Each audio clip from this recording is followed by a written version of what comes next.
I promised Martin here that I wouldn't inundate you with numbers and all these other facts that many of you already know, just to make sure that we keep in time. And it will be a little bit more brief than the other speakers, but there's another section that I hope many of you will still be around, where we can go more in depth in some of the stuff that I will be mentioning, or at least touching on right now.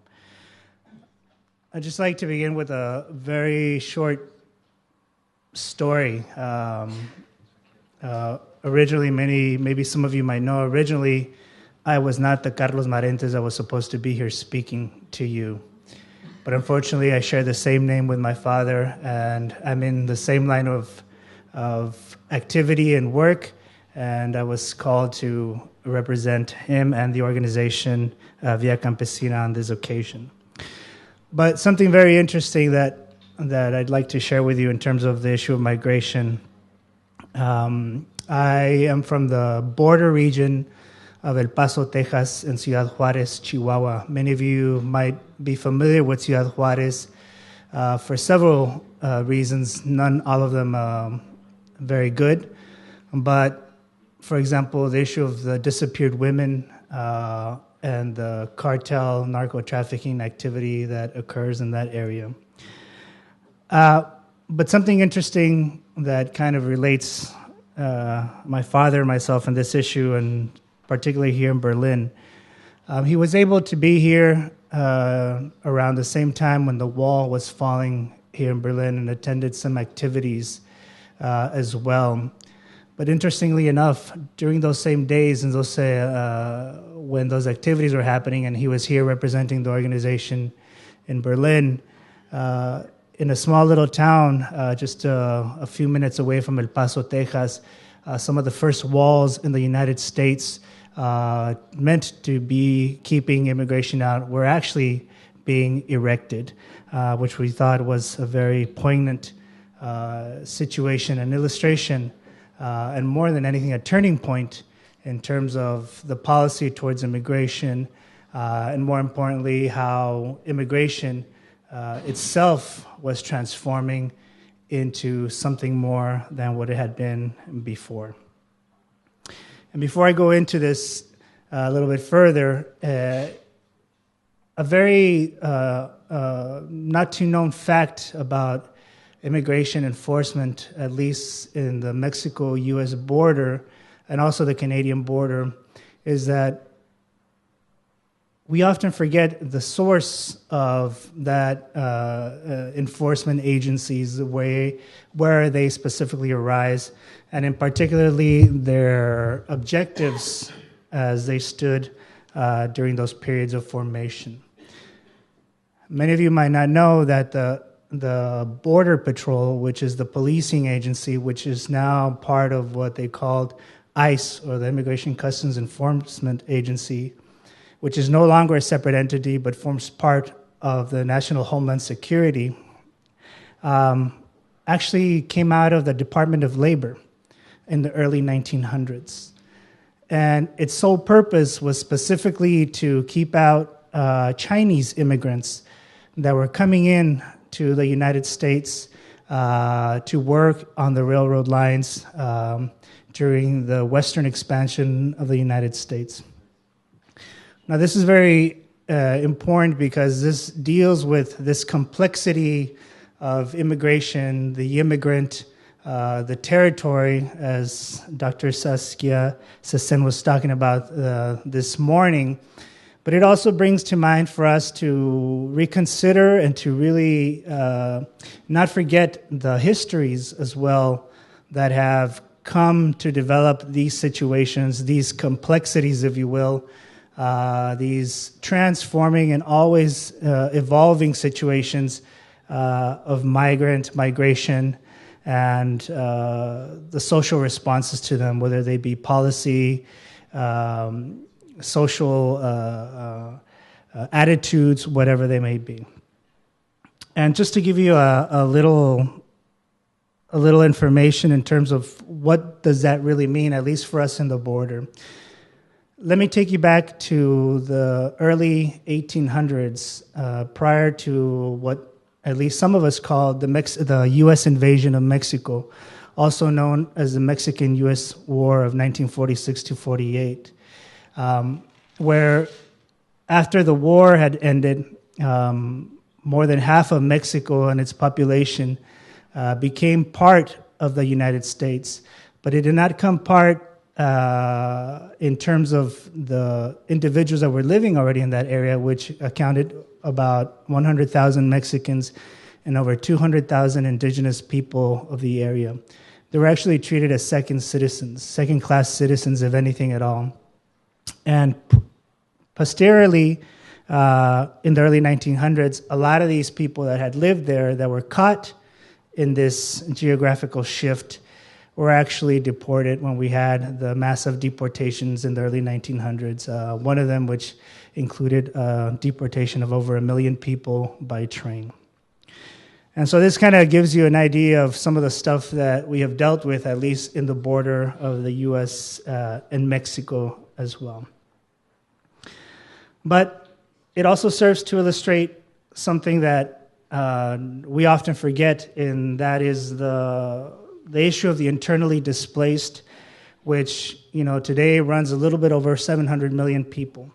And when we're talking about internally displaced, we're not talking about the internally displaced as the category used by the United Nations. So we're talking about individuals that are basically living outside of their region, but still within their own country of origin. Many of them have been expelled from the countryside into the urban areas in search of employment, driving an intense growth in the urban areas. And this continues to perpetuate itself as there is, like many have already said it, there is an increase in loss of land.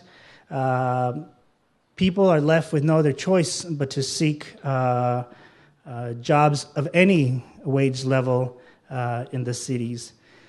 In many cases, what this has translated to in rural communities is the abandonment, or at least the leaving behind of traditional communities, where you can go in some places in Mexico and find that they're composed of almost over 70% women that are left behind.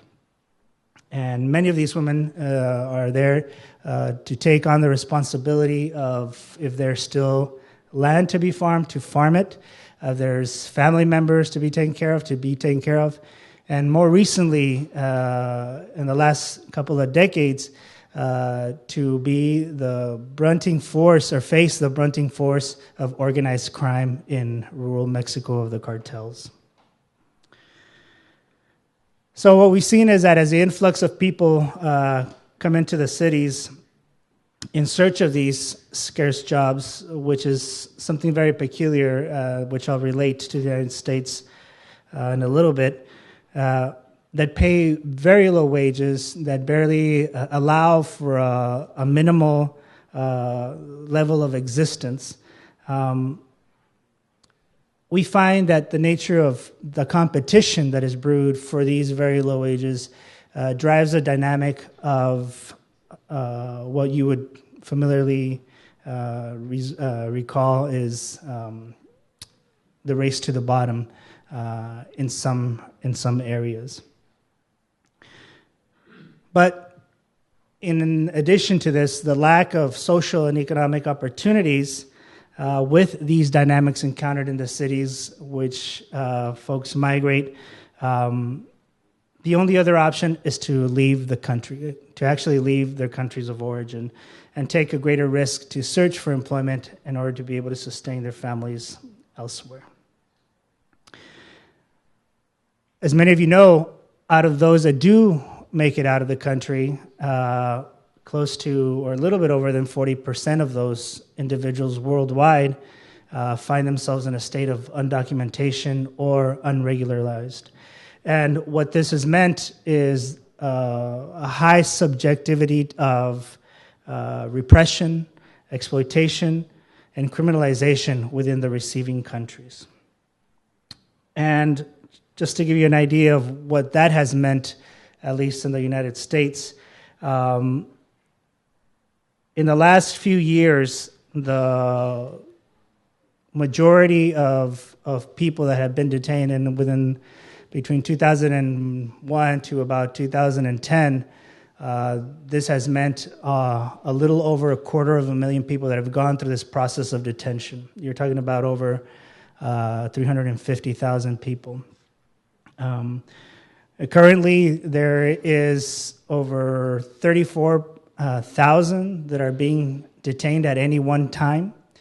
And as Dr. Irene is saying, I think most of the time we concentrate on the policy aspect of it, on how the reaction or how the governments deal with migrants is seen as an issue that has to do with bad policy.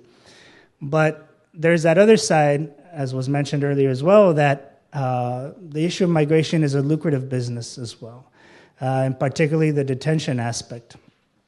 Just to give you an idea, two of the top corporations in the United States that actually deal with running some of these detention facilities are the Incarceration Corporation of America and the GEO Group, have earned in total between both of them in the last few years up to over $4 billion. So it's a huge amount of money. And this is very interesting because prior to that shift of immigration that happened in the mid-1990s, for example, CCA, this corporation, was actually going bankrupt because of their stock prices were actually falling. And so this was one of the ways to kind of look into other markets and areas to kind of accumulate some of that capital that it was losing in the financial markets. Just to further drive the impression on you, in 2005, between these two corporations, they spent more money in lobbying the USA government to follow these type of repressive policies than Goldman Sachs and Wells Fargo did.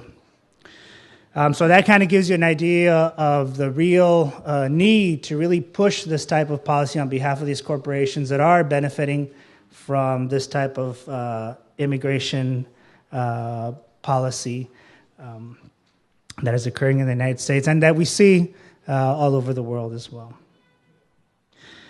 But in terms of the actual reasons or some of the reasons that we see in terms of migration, although there are many complexities to it, many histories, many different regional aspects to it, overall there are some general things that we can identify, and some of those had to do primarily with shift in economic policies and national domestic policies as well.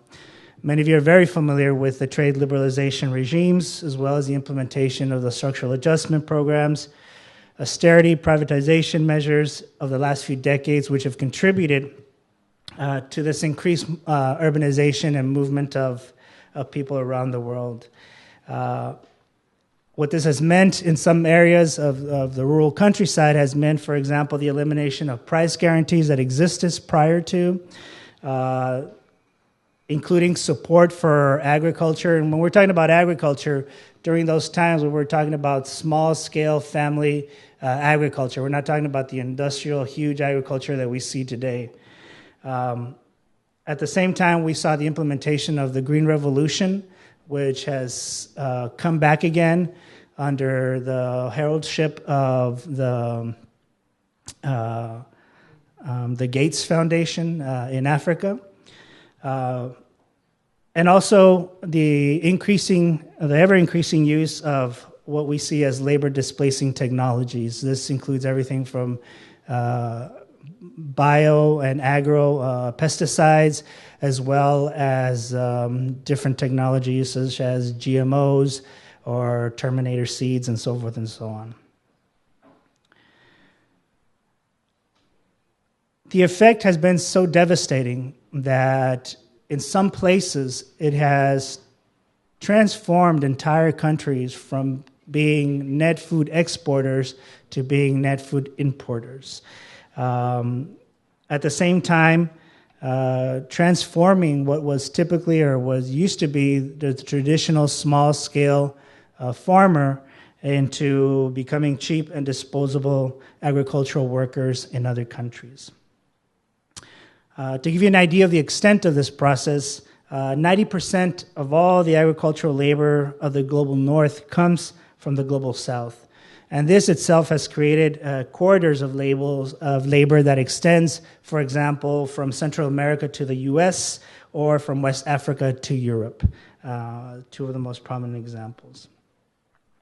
And these drives of migration have not only been fueled or have not only been caused to fuel some of this need of, or the growing need of capital, but also to be able to feed the actual consumption and demand necessary in the northern countries to be able to maintain the profit levels of this ever-growing control of the industrial food and agricultural regime.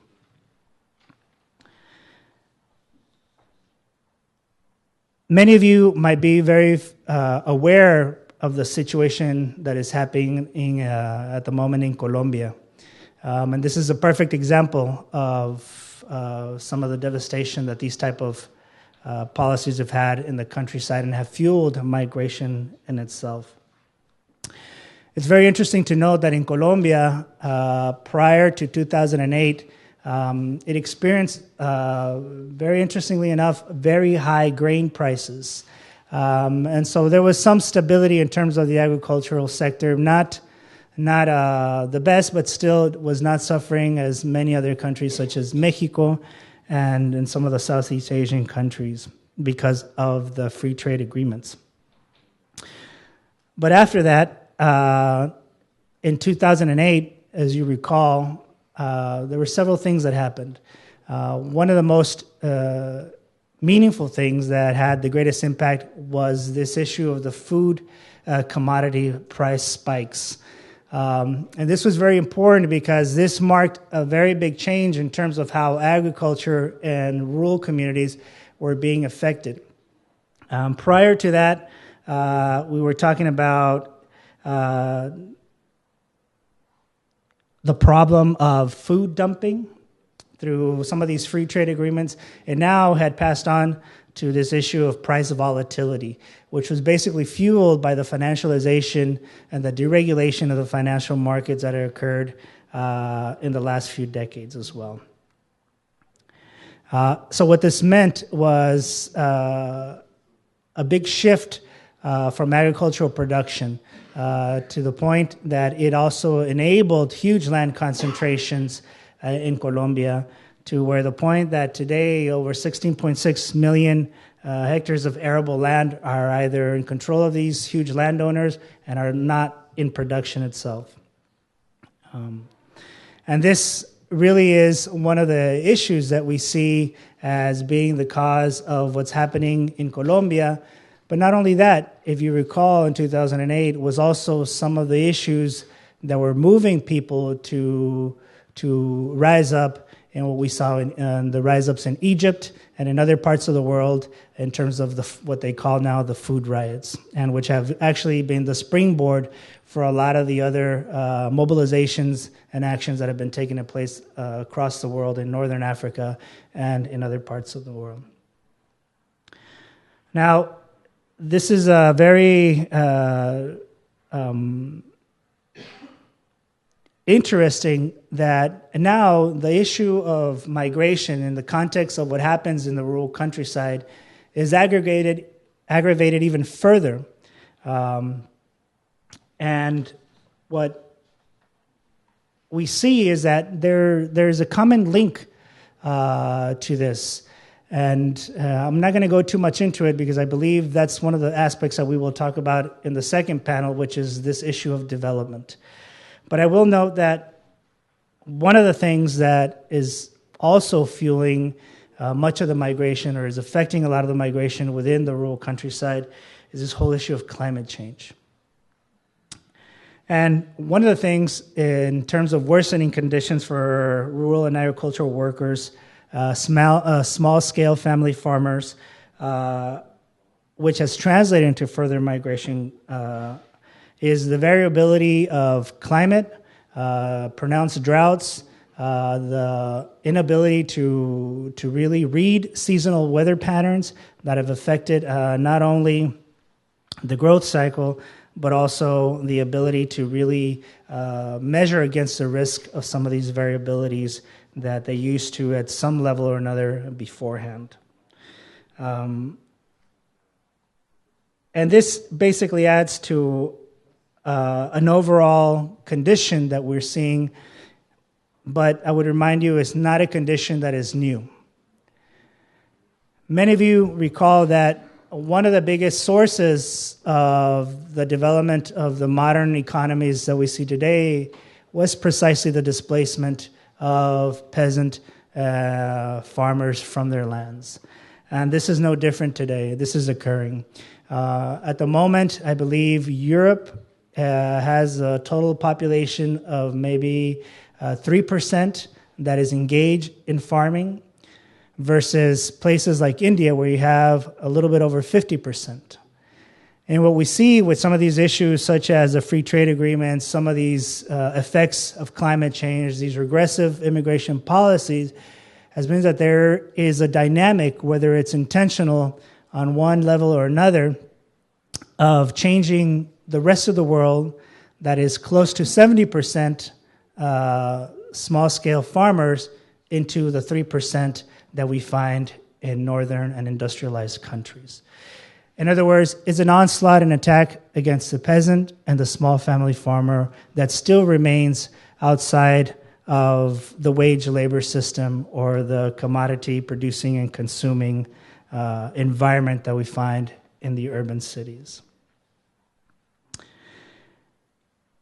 And in terms of the current conditions of migration, in terms of the intensification of the criminalization, one of the challenges that we see is really ending this issue of what we call managed migration. And within managed migration, we also find not only the policy prescriptions that are being debated and implemented, but also other aspects such as the hiring or the regulation of temporary worker programs themselves. Now, that is very important, but I'll remind you that a large chunk of that dynamic of worker export is actually not through official channels, whether they be through governments or through agencies, but actually happens through informal sectors, particularly organized crime. To give you an example, in the border of the U.S. and Mexico, the high majority of temporary workers that do come into the United States do not come through contracting agencies. They actually come through what we call the coyote system. And many of them are now controlled by some of the major cartels, and are also ways that are, or at least means to transport narcotics and so forth and so on into the United States. Not only that, but the cost of coming into the United States through those informal means itself has become even a bigger cost for migrants themselves. Prior to the early 2000s, an individual could expect to pay anywhere between $2,000 to $3,000 to get crossed over to the United States. Now we have situations where people are living in bonded slavery to some of these cartels because they're unable to pay the $20,000 to $30,000 price that they are being demanded of in order to take them over to the other side or to the north. And a lot of this is outside the informal channels. But in terms of the formal channels, such as the recruiting agencies, they perpetuate something that's very interesting and that we find very controversial, at least in the United States. And as you know, in many of the countries where these agencies operate, they are supposedly trying to fulfill a demand for labor that does not exist, as the supply that does not exist in those countries. In the U.S., recently, in the last few years, and more so in the last session, the agricultural sector, meaning industrial agriculture, has petitioned and lobbied the government to increase the number of seasonal guest workers into the country. And their claim is that there is a shortage of labor in the United States. And this is very interesting because, if you recall, we're still suffering pretty high unemployment rates in the United States. So what we really are talking about is not a lack of labor, but a lack of labor that is willing to subject themselves to the low standards and wages that are found within these type of jobs. But not only that, also a type of labor that still remains unprotected of the National Labor Protection Act. Unlike other type of workers that are able to not only claim overtime and other protections of the National Labor Protection Act.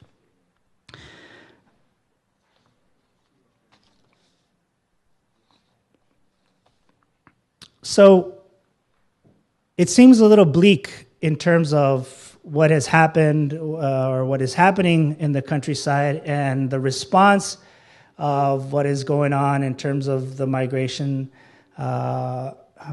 flows and response to them. But I'd like to make two final comments just in the interest of time. One relates to the whole issue of, now that we're talking about this category of citizenship. For us, we find it very interesting, this concept, because prior to bringing it into the level of discussion where we integrate the question of the migrant, we have to answer it from our own countries of destination. Because citizenship may denote, like Dr. Sassen was saying, certain things, but it also covers up a lot of other things. For example, that the social and economic positions, or at least benefits of even those that have citizenship in the United States, are not all equal, or in other countries for that matter. We are still have, for example, in Mexico, a huge sector of the society that is without any social protection. The majority of them are indigenous communities and rural communities, but yet they are counted as citizens of the country. But in reality, they're less than citizens. You might even say second-class citizens because of the social and economic pressures, or at least exclusion, if you will, from society. So before we even move on to the issue of the citizenship with migrants, there's a debate that we would put out there for discussion is, what does that even mean in terms of our own countries or where we're coming? And this is very important for us because in terms of the issue of how we respond to this question, most of the prescriptions that we used to see were dealt with the rural sector, or many of you recall rural development. And all of a sudden that kind of changed in the 90s. And it became more of how do we deal with the flowing migrants from the cities.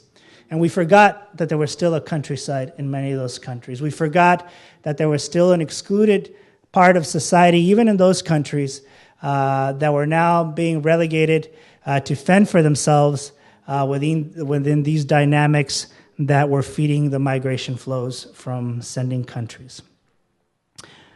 Finally, in terms of the issue of agricultural producers. And this is one of those subjects that is very controversial sometimes because we tend to omit a lot of things when we don't really dig into what that really means, because within that there's a whole context of individuals and different circumstances, from small-scale traditional family farmers that live off of their production to rural agricultural workers that depend on wages because of the situation that they've endured. And so it is a very complex situation that can't be dealt with just one type of policy geared towards one variable in the countryside. It has to be a little bit more in-depth and more complex. And with that brings in some of the solutions that we see as Via Campesina that we would propose as part of this whole debate, and which I'll elaborate a little bit more on the second part of our presentation. Thank you.